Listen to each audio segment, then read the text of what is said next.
Hey guys, it's Alyssa, the hopeless romantic redhead. And I'm Danielle, the whodunit detective.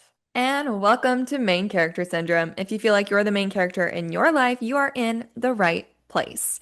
We are here at part three, the end of the Assassin's Blade book, I would say point five. It is the prequel to the Throne of Glass series by Sarah J. Maas. It has been a wild ride so far, Danielle. Yeah, I mean, I have loved this book. I will say though, now that I've finished it, I've already started to jump into Air of Fire, and I mean, it goes up from here. So like if this maybe wasn't your cup of tea, don't stop. Mm-hmm. But I love this. I love the prequel and like hearing the stories that she's kind of alluded to in books one and two. So it's been fun, but if you've read books one and two, you know how this ends. And it is sad. Man, ugh, I know, it dagger is to the heart. dagger to the heart. So you just want to jump on in? Yeah, we can jump on in. We'll get to why it's so sad here in just a little bit. But right now, we're in part five of the book, The Assassin and the Empire. We just got done with The Assassin and the Underworld, where Selena basically kind of like cuts off from Arabin, moves into her own apartment, pays Sam's debt and her debt, and they're basically free for now. So we're going into part five. This is after this is where we get kind of a little foreshadowing. So we get Selena's point of view, and she's imprisoned in a wagon, and she's thinking about how she got here. She feels this depressing silence in herself and wonders if she brought this fate upon herself. Have we been foreshadowing this throughout the entire book? Yes, we have. Yes, a lot of foreshadowing in this whole series, I feel like. But man, it's like I will say the one spot where like, people say like, "Oh, should read it first or you should read it third." I feel like this is where it's nice for the people who read it third where, you are like jumping forward and you're like, "Okay, you know, I know where we are now in the timeline and everything and it's all starting to piece together." So then after the little after that's given, we jump back into the book's present time, which is chapter one. And actually, it's not present time. They begin 11 days earlier. So this part is they're kind of jumping around in time, which is always important to know.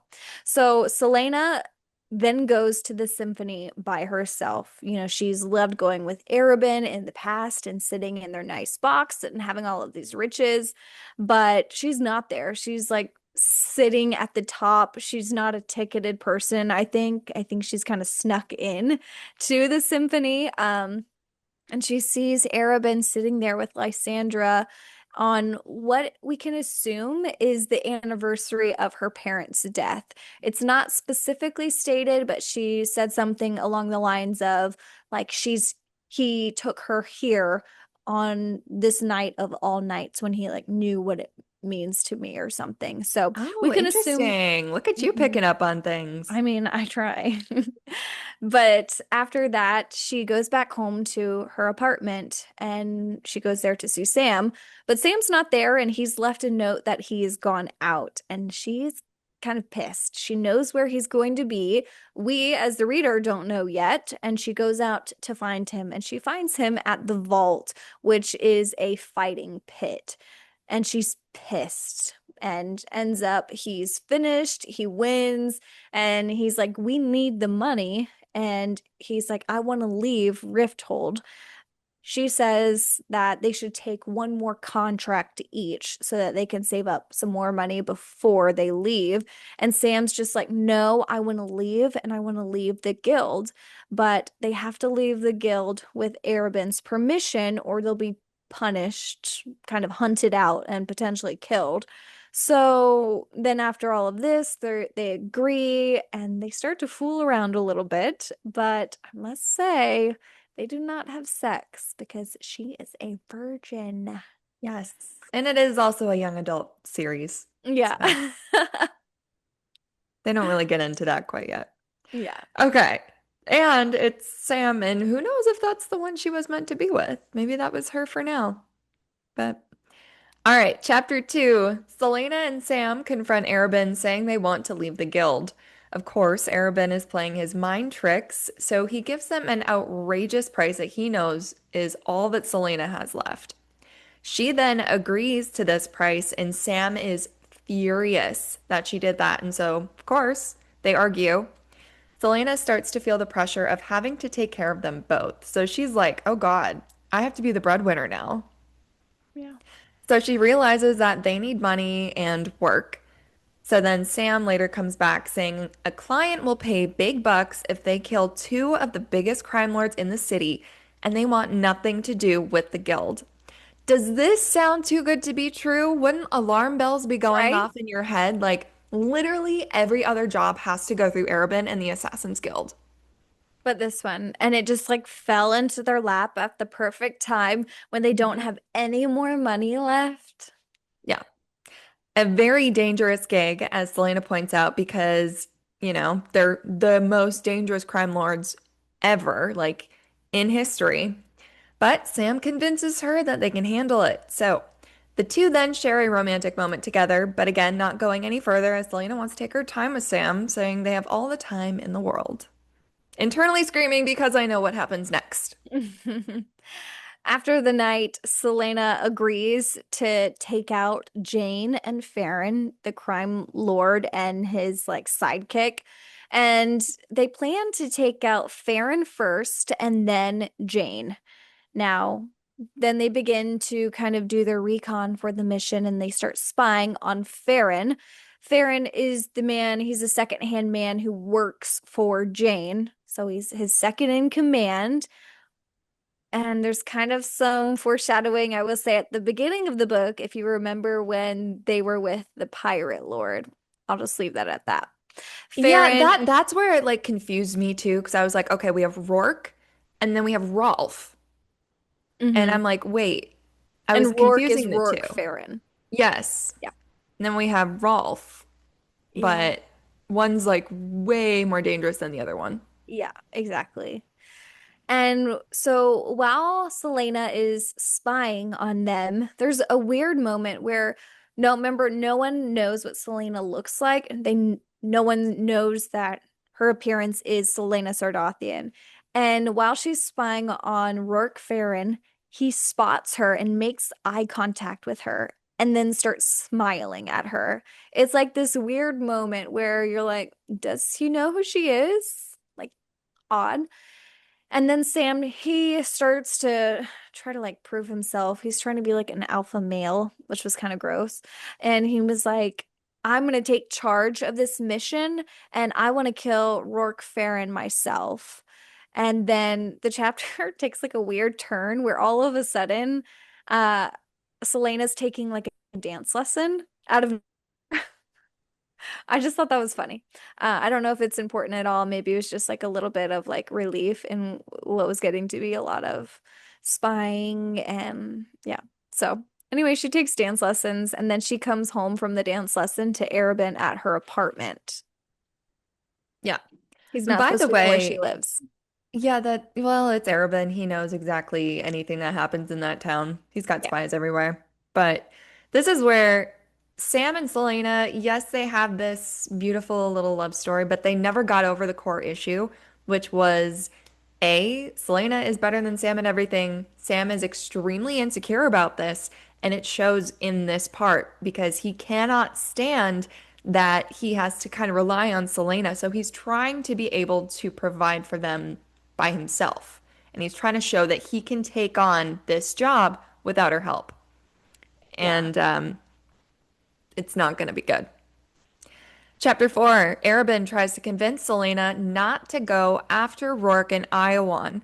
They are lethal, and he wouldn't even go after them no matter how bad he wants them dead. This is interesting here because you have the leader of the assassins telling you he would not even kill these people if he wanted them dead. Not if they're being paid to kill them, but if he wanted them dead that they're dangerous people. And this is where, like, again, Selena, you should be smarter than this. You should be thinking this through. She does the dumbest stuff. Honest to God. Well, and then she has Sam talking in her ear. We can do this. hmm it's just a whole He's playing on her ego, I feel like here. Like he's getting yeah. in her head and he's like, "Oh, so it's almost like if you do this, like you're gonna prove yourself. Like you're Mhm. gonna prove that you're the best, you and Sam." So, it's silly. Yep. Then Arabin does what Arabin does best, and he tries to manipulate Selena by asking her if she trusts Sam, and if she did, who ha has or why has she not told him about her true past? So we don't really know if Arabin knows exactly who Selena is, but he must, and we can kind of take some cues that he knows that she is. Spoiler alert for anybody who has not read book two, Aelin Galathynius, the Lost Princess of Terrasen, who is supposed to be dead. So then Selena is furious and kicks him out. Erben then takes this moment to reveal that he loves her. And so we're kind of thinking, okay, what kind of love? Nobody knows because we haven't really established this relationship. Like, is he a lover? Is he a father figure? Is he just Mm. a an ally? I don't quite know. And to be honest, the father figure and the lover kind of disgust me. I mean, I think it's more of a father figure is how I kind of read it.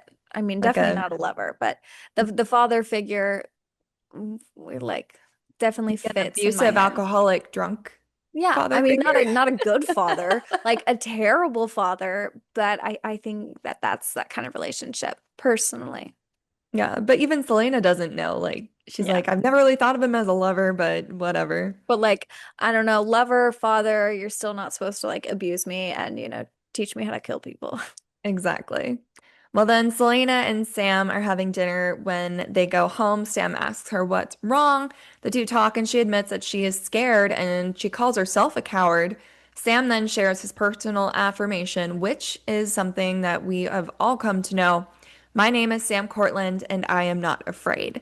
This is where my heart just like constricts, and I'm like, this is such a sweet moment between them, and it's very vulnerable. But we as readers know that this is coming later on in the series, and Selena will take this as a personal affirmation for herself. Yeah, it was so sweet.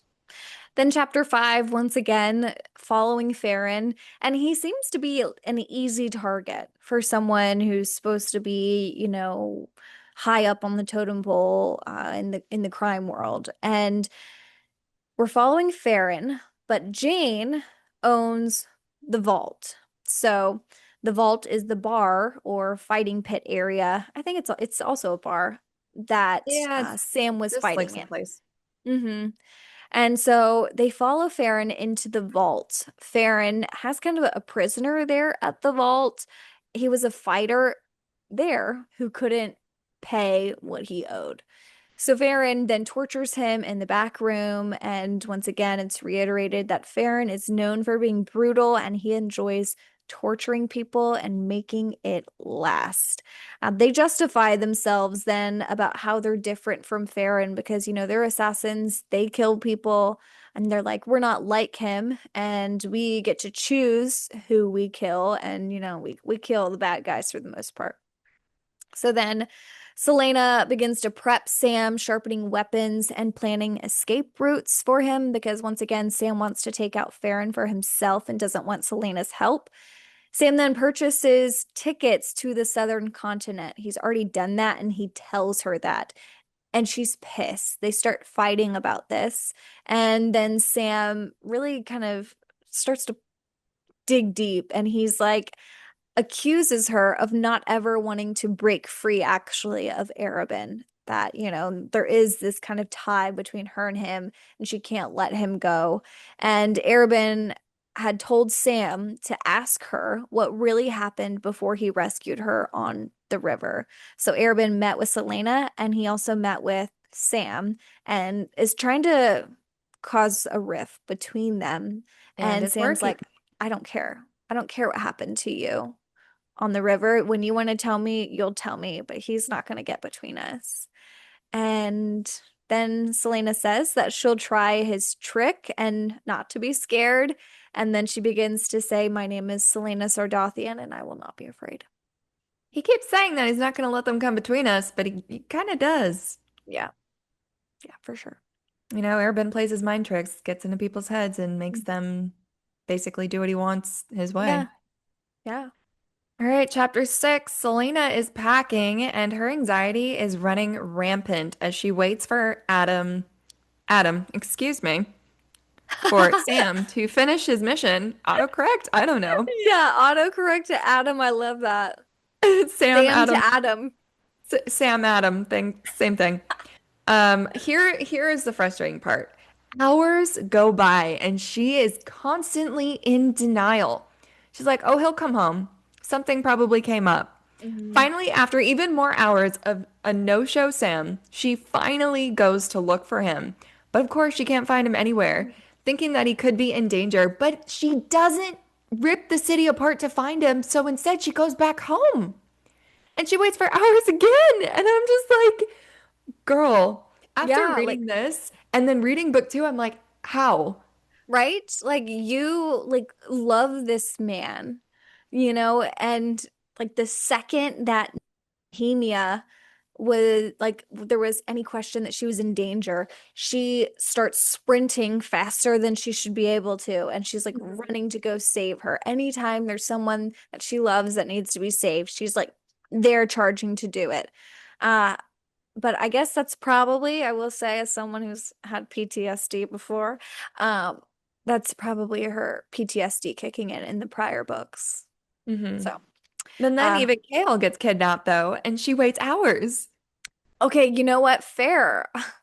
That's where I'm like, okay, But reading it Crown of wasn't, Midnight and reading the way that she handled Kale's disappearance, like waking up without him, going all day without hearing from him, even dinner time, like still no Kale.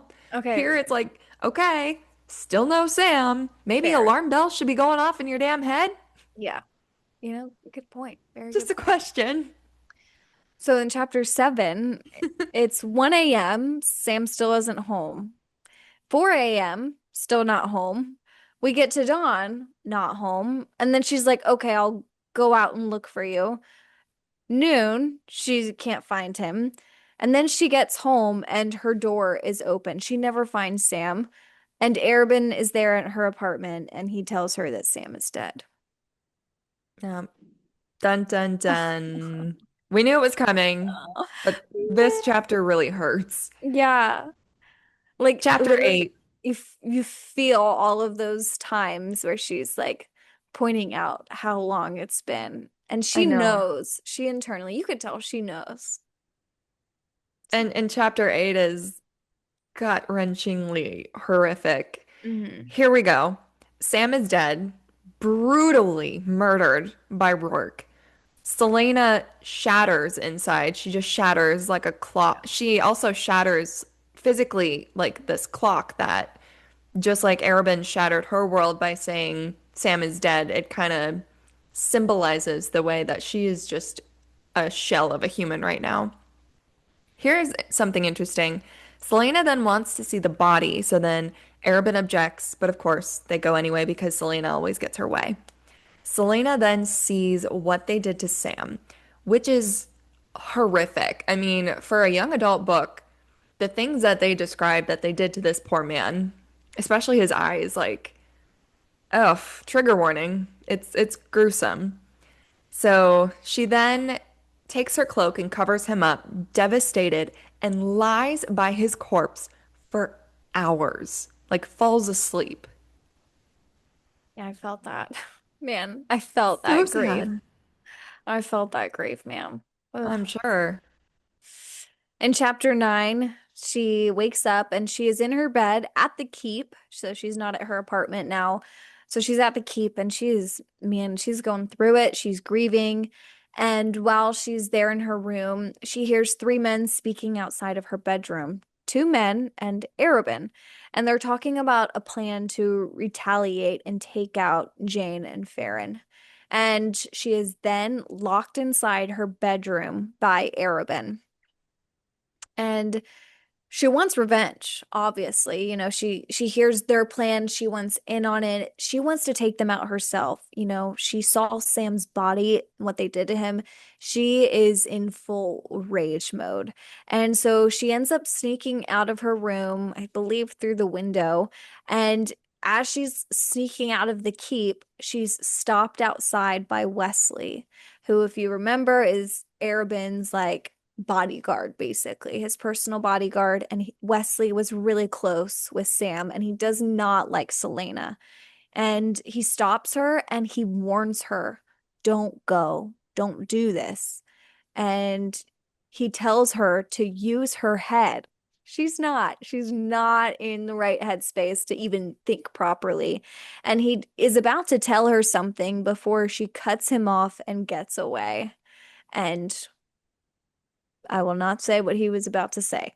Hmm. She jumps from one roof at the house to the second window of the home, like she heard spoken about in the hall by the three men. And then, chapter 10.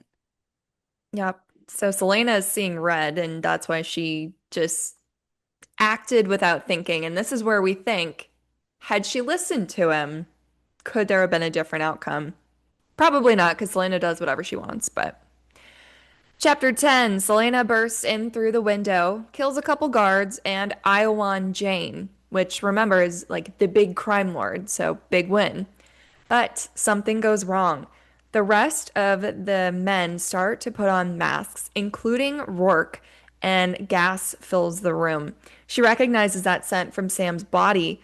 Just as she's about to get her revenge, she is paralyzed, then beaten by the remaining guards, and then blacks out. Selena then wakes and finds herself paralyzed and defenseless, with Rourke Farron, who reveals that she and Sam were set up. He was told to kill Sam so she would want revenge and kill Iwan Jane, making him the new crime lord of Rifthold. He then reveals that he's not going to kill her, but instead he's going to hand her over to the king as a bargaining chip. Selena is terrified, wondering if she will ever escape or be saved. Big plot Wow. twist. I mean, we all saw it coming. Yeah, so I mean that's where the Pirate Lord story comes into play, where if you remember from our first episode, we talked about how the Pirate Lord was like, Selena, you better watch out, and the second in command, how did they become the boss like me? You have to kill everyone above you. Yep. And so you better watch out, Sam will get you. So He obviously it's also not Sam said who that gets she would get Selena. her just desserts, and she did. Yeah. All that arrogance. Yeah. So she's done now. She wakes up in chapter 11, chained in a royal cell, and she realizes, yeah, I've been betrayed, but she doesn't know by who. And she feels like a failure. She's going through it again. She listens to the guards talk about her, and of course, they can't believe that she is the notorious assassin, that she is Mhm. so young. And remember, we haven't really seen Selena in fear before. We've always seen her take any kind of situation with like a stiff upper lip, like, I can do this. I'm a badass. I'm the best. Here we see her super vulnerable, super scared, and she actually is realizing that she can't get out of this. Yeah. So, chapter 12, 2 days go by. Selena wakes up in the dungeon. She's given a rag and a bucket of water to wash up for trial. She's still processing the recent betrayal and Sam's death. She is brought into what I think personally is like a courtroom. It's some dark room with a bunch of judges. Yeah. The king then enters and she won't look him in the eyes. He asks her about who she is and what she's done and if she denies the allegations against her. She doesn't say a word. He then asks if she has any requests and she stupidly says, make it quick, to which the king says, no, I'm going to make you suffer in the mines of Endovier, a fate worse than death. This is again, Selena, shut your mouth. Shut But your I mouth. mean, if she had it, then they would have killed her, and we wouldn't have had a rest of the series. I know, but when you say make it quick, like you're being cocky again, you're poking the bear. He could Hmm. have beheaded you right then and there. Yeah. But yeah, instead he thought of something worse than death, which is Endovier. Selena is shocked. She's then thrown into a prison wagon, a shell of a girl that she once was.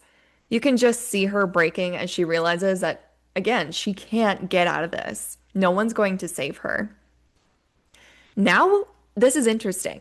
We get the point of view of Arabin and Rourke Farron, where they're now watching the wagon ride away into the sunset. Arabin admits he's not going to attempt to free Selena. Rourke then asks why he did it. We never know what it is. Arabin says because he doesn't like to share his belongings. This is alluding to him setting up Selena and Sam the whole time. Yeah. But let's listen to that phrase again. He doesn't like to share his belongings. That just gave me the biggest ick.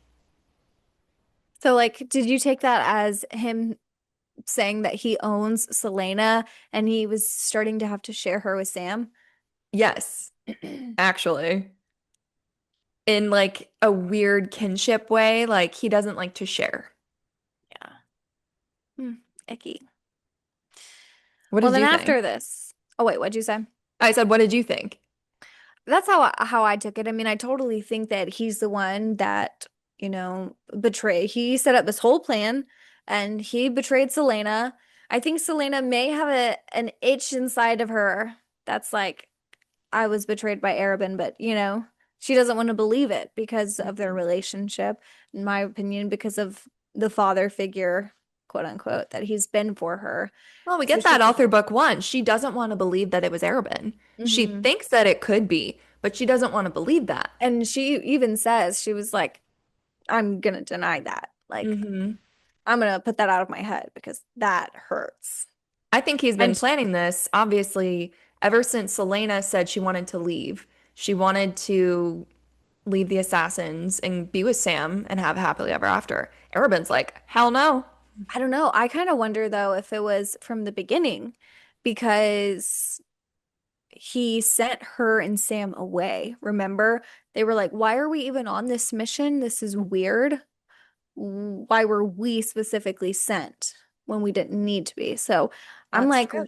what happened at the beginning, or why is he kind of turned against her? I mean, it could have been potentially after she ruined his deal with the slaves, Hmm. which would make logical sense. But then, yeah, it's thrown in there of like, why were we sent to this mission at all?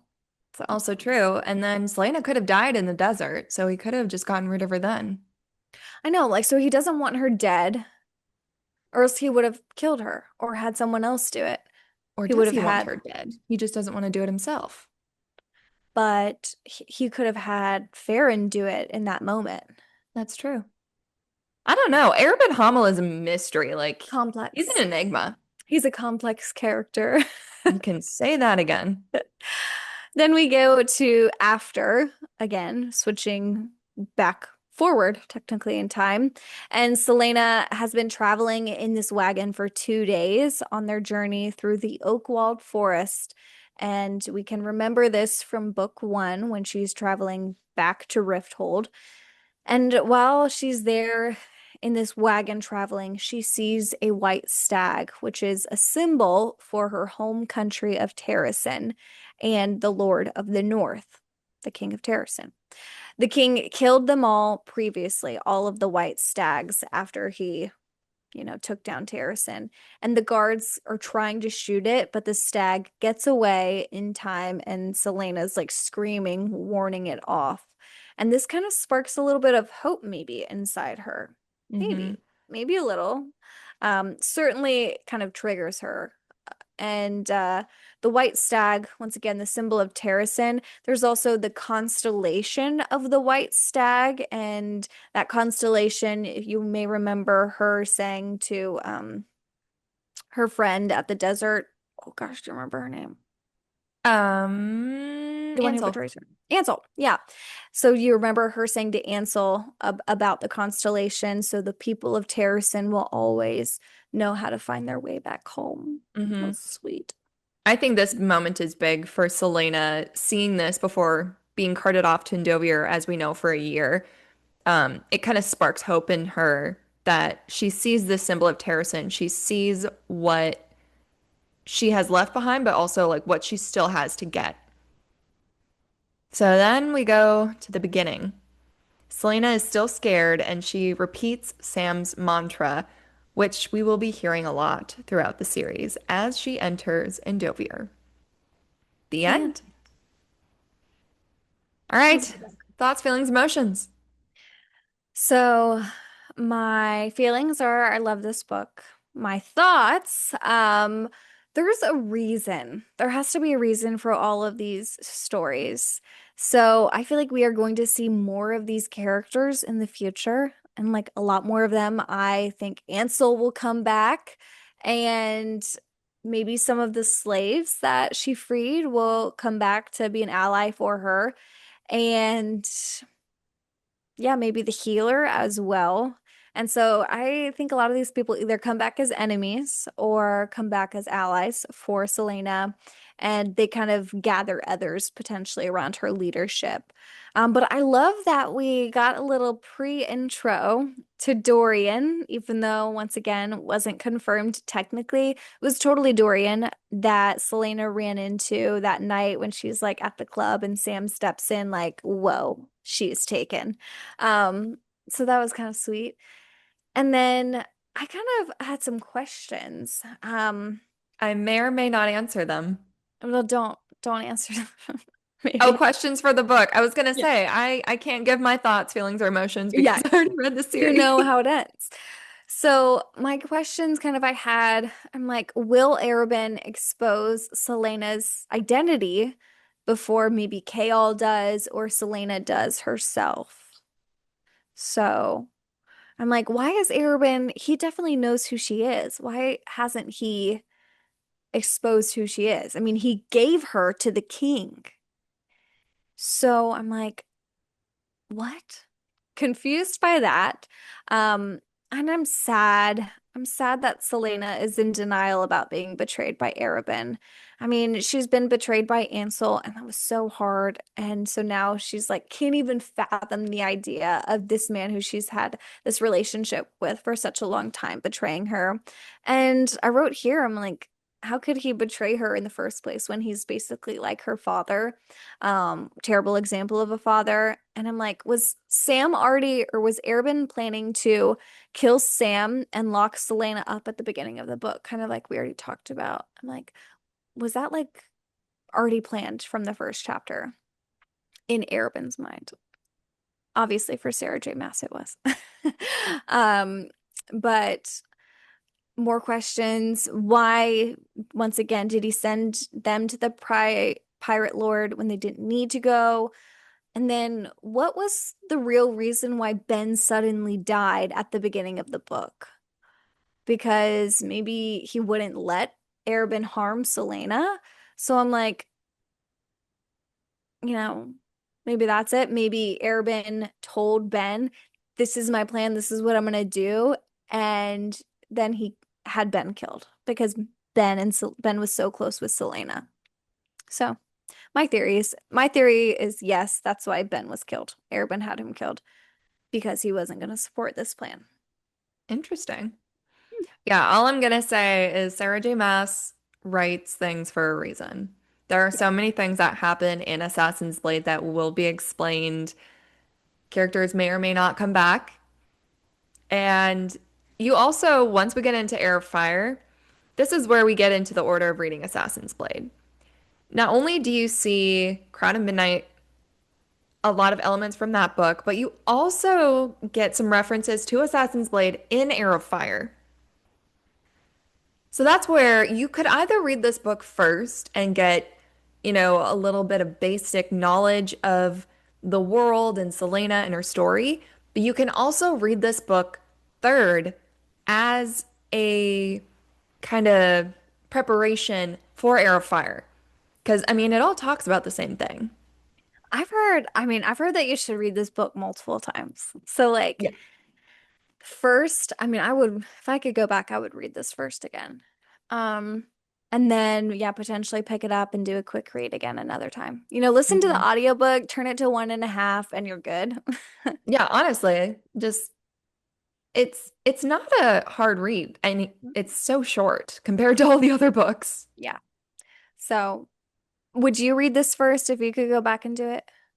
I don't know. I think in a perfect world, if you had all the time in the world and you wanted to read this book multiple times, you could read it first, read Throne of Glass, Crown of Midnight. You could read it again and then read Air of Fire. But I think for this one, I guess since I've already read the entire series, I understand why it was published third because a lot of the things that they talk about in Air of Fire allude to Assassin's Blade. Like when Hmm. Selena says how Arabin beat her up, like so bad, because when we'll get to a certain character punches her in the face really, really hard, and she has like a black eye, she's like, oh, I've had worse, alluding to Arabin beating the absolute crap out of her after this whole thing with Rolf Hmm. and the slaves.